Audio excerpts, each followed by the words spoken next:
Кудай сактасын, андай болбой эле койсун. Андайдын көбүн көрдүк. Но тем не менее да, вдруг дагы бир переворот болсо, дагы бир эме болсо, курултай эмне иш аткарат? Курултай чогулат да турабы? Ошол максатта түзүлбөй атабы бул курултай? Суроомо жооп берип койсоңуздар. Өткөндөгү немеде өзүңүздөр билесиздер, Жогорку Кеңештин депутаттарынын баары кетип калган, бийликтин бир да өкүлдөрү калбай калган. Ошондо элдин үнүн уга турган башка бутак жок болуп калган. Ошондуктан бул 1 жылдык мөөнөт деп айтылып аткан ушундан болуп атат, урматтуу депутаттар. Жооңузга рахмат. Мен адашпаптырмын да. Мунун маңызы ошого баратасыңар да. Ушундай ситуация болсо, Жогорку Кеңеш же башка болбош керек. Силер топтола калышыңар керек дагы.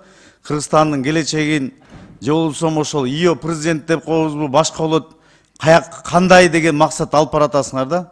Мына өзүңүз да азыр мойнуңузга алдыңыз. Негизи түп тамыры ошондо турабы? Буdur эми Кудай сактасын, андай болбосун, ошондой боло турган болсо, чогула калыш керексиңер. Тура дагы бир жолу айтып атам, суроо берейин. Мойнуңузга алып атасыз да? Максат ошондой да турабы? Эми баш мыйзамдын өзүндө жазылып турбайбы? Жок. Азыр дагы айтып кеттиңиз да, ооба, ошондой түшүндүрө албайсам 1 жылга деп турабы? Бийлик бутагынын ээси эл деп турат. Мындайча айтканда, бардык бийлик элдики. А элдин өкүлдөрү келип чечим чыгарганга толук укугу бар. А Жогорку Кеңеш ким анда? Элдин өкүлү эмес? Эми Жогорку Кеңеш жөнүндө бул жерде маселе болгон жок. Жогорку Кеңеш өткөндө качып кетип таппай калбадык беле? Жок, качып кетпейли, ошо Жогорку Кеңеш чечим чыгарып берди. Чоң рахмат. Мен суроомо жооп алдым. Мекимбек Акимович. Рахмат. Сиздин сурооңузга Чолкунбек мырза, агай, курултайдын мыйзамы алдыга койгон максаты эми ачылды окшойт мына сиздин акыркы сөзүңүз менен. Бүт бардык ойлор.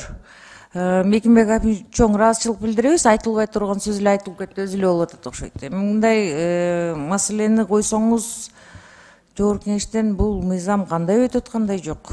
Ар бир сөзүбүздү бир ойлонуп сүйлөйлү, урматтуу чакырылгандар, урматтуу депутаттар. Бул айында бир суроо берип болчу. Каяка качып кетти, ошону айтсаң. Каяка качып кетти, сиз айтыңызчы ошону. Бир сек. Мен сиздерден бир нерсени суранам. Депутаттарды эл угуп атат да, депутаттар качып кетти дейт. Каяка качып кетти депутаттар? Айтып бергилечи, кимдер айтасың? Каяка качып кетти деп кимдер айтты? Чет өлкөгө качып кеткен. Өткөн төңкөрүштө айтпачы, каяка качып кетти депутаттар? Алматыга качып кетти, чет өлкөгө качып кетти. Бир жума чогулталбай. Скөл гостиницасында отуруп ким чечип берди? Ал бир айдан кийин Бишкек талканы өрттөнгөндөн кийин анан кийин келди. Урматтуу чакырылгандар. Урматтуу чакырылгандар, урматтуу депутаттар. Эгер эме болсо чолпон алайын да чыгып кетсинчи бияктан.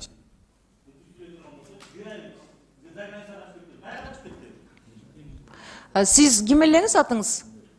Туура эмес да. Чолпон Алиевна. Чолпон Алиевна, мага сөз берип коюңуз. Надиреже, туруп туруңуздарчы. Эми консенсуска келип, мына мыйзамды өтөрүш керек. Президентибиз дагы ушул мыйзам өтсө жакшы болот эле деген ой тилектерин айтып атат. Эми Чолпон Алиевна, түшпейликке берип коюңуз, мага 1 минут депутаттардын авторитетин түшүргөндө токтотсун. Ошол азыр депутаттар боюнча айткан мырза, сизден суранабыз. Эгер Жогорку Кеңешти сыйлабасаңыз, анда Жогорку Кеңештин төрүндө отура албайсыз. Сизге суранабыз.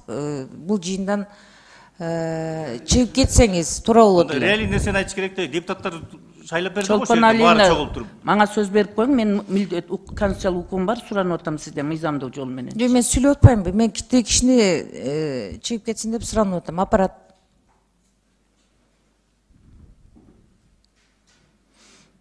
Жогорку Кеңешти сыйлабаган адамдар Жогорку Кеңешке келбеш керек. Эл өкүлүн сыйлабасаңыз, анда эл өкүлүнүн төрүнө келип отура албайсыз. Сизден суранам. Мындан кийин сөздү ойлонуп сүйлөңүз. Бул Жогорку Кеңеш эң бийик трибуна. Надира Азизовна, кыскачараак. Мен кыска эле сүйлөйм, Чолпон Алиевна. Мен керектүү эле сөздү айтып атам, мен көчө сөзүн сүйлөгөн жокмун.